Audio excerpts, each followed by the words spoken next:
প্রিয় শিক্ষার্থীরা, তোমরা বোর্ডে দিয়ে একটু লক্ষ্য করো, এখানে একটি সমস্যা দেওয়া আছে। এই সমস্যাটির সমাধান এখন আমরা করব। ওকে, তো দেখো সমস্যাটা কি। তাহসিন 13টি লাঠিম কিনতে চায়। তাহসিন কতটি লাঠিম কিনতে চায়? 13টি। প্রতিটি লাঠিমের দাম কত টাকা? 5 টাকা। ফলে তার কত টাকার প্রয়োজন? এবার প্রতিটি মানে কি বলো তো দেখি, সবাই কথা বলো। প্রতিটি মানে কি? সব। সব। প্রতিটি মানে একটি। কতটি? একটি। প্রতিটি লাঠিমের দাম কত টাকা? 8 টাকা। প্রতি মানে কি? একটি।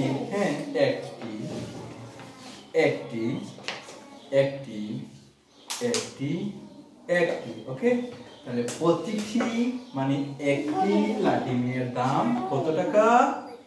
সবাই কথা বলো, এদিকে কথা বলো। 8 টাকা। তাহলে আমি লিখি একটি লাঠিমের দাম 8 টাকা। একটি, ভালো করে বোর্ডের দিকে লক্ষ্য করো।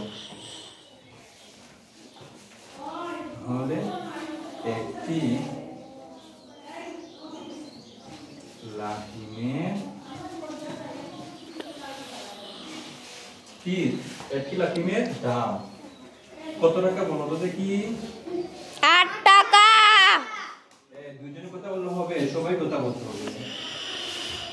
8 টাকা। তাহলে কতটি লাঠিম আমরা কিনতে চাইছে? 13টি লাঠিম কিনতে চাই।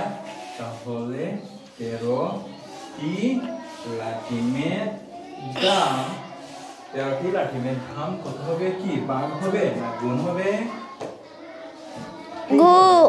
গুণ হবে। ওকে, ঠিক আছে। তাহলে যে একটি লাঠিমের দাম 8 টাকা হয়ে থাকে, তাহলে 13টি অবশ্যই বেশি, আর বেশি হলে কি হয়? গুণ হয়। ওকে, তাহলে 13 গুণ 8 টাকা। এবার 13 নামটা যদি তোমরা পারো তাহলে সরাসরি বসিয়ে দিতে পারো। 104। একান্ত নাই পারো তাহলে তোমরা আলাদা করে লিখতে পারো। যেমন ধরো 13 কত গুণ হবে? 8। ঠিক আছে, 3 8 গুণ 24, 4 হাতে থাকছে কত? 2। হ্যাঁ, আর একে 8 আর 2 কত হয়? 10 হয়। ওকে, 104 হয়। ওকে, তাহলে আমার হবে 104 কি টাকা, অন্য কিছু টাকা। ওকে, তাহলে আমরা পেয়ে গেছি 104 টাকা প্রয়োজন হয়। উত্তর 8 টাকা হলে তার কত টাকা প্রয়োজন? 104 টাকার প্রয়োজন।